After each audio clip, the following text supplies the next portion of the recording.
Izraelska volilna kampanja se dejansko začne nocoj, vendar ne pred zadnjim zakonodajnim sprintom.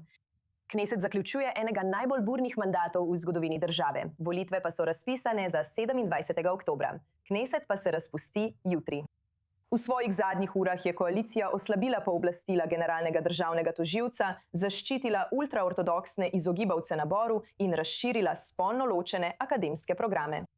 Kneset je sprejel 2 zakona, namenjena zaščiti haredijskih študentov ješive pred naborom, vključno z začasno prepovedjo aretacije izogibalcev naboru in temeljnim zakonom, ki priznava študij Tore kot temeljno vrednoto. Koalicija je prav tako odobrila prostovoljne spolno ločene razrede v magistrskih in doktorskih programih, kljub opozorilom vodij univerz, da bi to lahko institucionaliziralo diskriminacijo.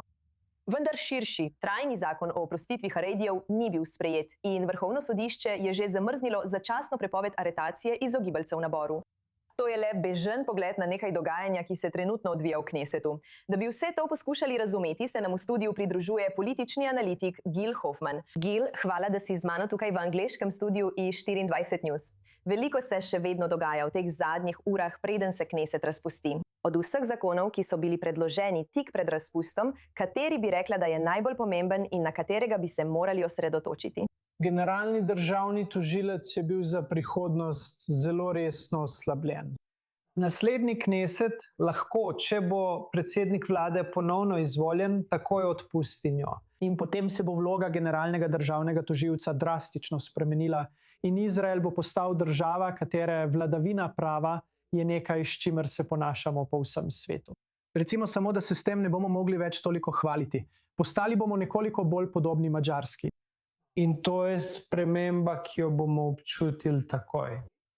Medijski zakon je nekaj, kar bi nekaterim kanalom dalo več moči, druge pa oslabilo. In to je bilo uradno sprejeto. Ni bilo uradno sprejeto kot zakon. In kdorkoli je upal, da bo videl kakšen predlog zakona za ustanovitev preiskovalne komisije o 7. oktobru, jim zmanjkuje časa za to. Očitno tega ne bodo sprejeli. Bo treba počakati še 6 mesecev, dokler ne bo novega Kneseta, ki bi lahko sprejel kaj takega. Torej, to je zadnji poskus. Ali to pomaga Netanjahujevemu bloku ali pa daje opoziciji njihovo volilno sporočilo? Ker se kampanja zares začne že jutri. To je odlično vprašanje, Nikol. In potrebovali bomo nekaj mesecev, da ugotovimo odgovor na to. Odgovor je verjetno oboje. Ultraortodoksni so zagotovo želeli vsaj narediti vtis, da pomagajo svojim volivcem. Sprejetje zakona, ki ga je potem v 24 urah ustavilo Vrhovno sodišče, je po mojem mnenju pokazalo nekaj te hinavščine, da v resnici samo igrajo. Netanjahu, če verjame, da njegovi volivci bolj skrbijo za oslabitev medijev in generalnega državnega tožilca, kot pa za služenje v izraelski vojski in svobodne medije, potem super. Ankete so na njegovi strani. Kaj pravijo najnovejše ankete? Pred nekaj minutami je bila anketa na hebrejskem kanalu i24 News English in prvič na tem kanalu kaže, da je Gadi Eisenkot bolj primeren za predsednika vlade kot Netanjahu. Obstajajo tudi druge postaje z različnimi anketami, ki to govorijo že tedne. Anketa kanala 13 je prvič pokazala, da lahko Eisenkot zgradi večino v Knesetu z 61 od 120 poslancev, ne da bi ga podpirala arabska stranka. In to je bil ves čas njegov cilj. Kaj pa se dogaja znotraj samega Likuda? Danes bi morali glasovati o razširitvi Netanjahujevega nadzora nad listo stranke, a glasovanja ni bilo. Kaj pa lahko pričakujemo znotraj stranke v prihodnjih dneh ali mesecih? Torej, to je bilo zdaj že večkrat preloženo. In veste, pokrival sem že veliko volitev znotraj Likuda. So zelo barvite. Vsi kandidati pridajo na sejmišče v Tel Avivu, se rokujejo in poljubljajo otroke. To je eden najbolj zabavnih delov volitev. In Netanjahu je tisti, ki je to naredil še bolj zabavno, se je prišel iz Amerike z ameriškim pogledom na stvari. Najel je klimatizirano prikolico in se dejansko vsakih 20 minut tuširal ter preoblekel. In medtem, ko so vsi drugi kandidati izgledali prepoteni in vse, je Netanjahu izvedel kot $1.000.000.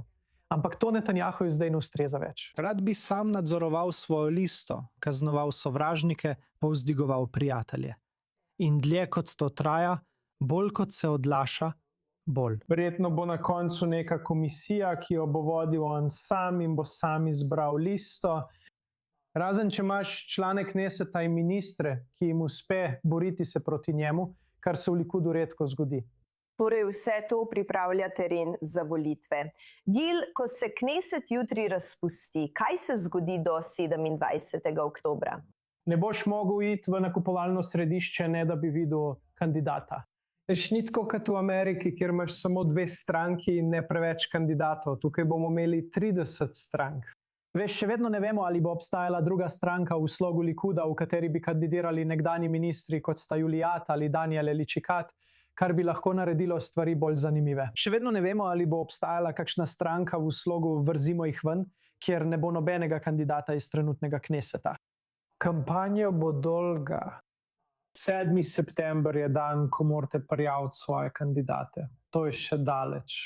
Najprej je rok za trenutne odločevalce, veste, generalne direktorje in različne vladne uradnike, da odstopijo svojih položajev, če želijo kandidirati. In tam bomo videli nekaj zanimivih imen.